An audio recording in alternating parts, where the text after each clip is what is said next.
There's a designer shingle roof here, a couple skylights, and pipe collars leaking everywhere's. Interesting way to do the pipe collar.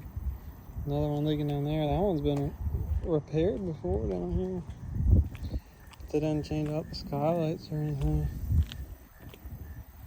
See the different color shingles. And up at the front, just give the homeowner a heads up. Down here, there's like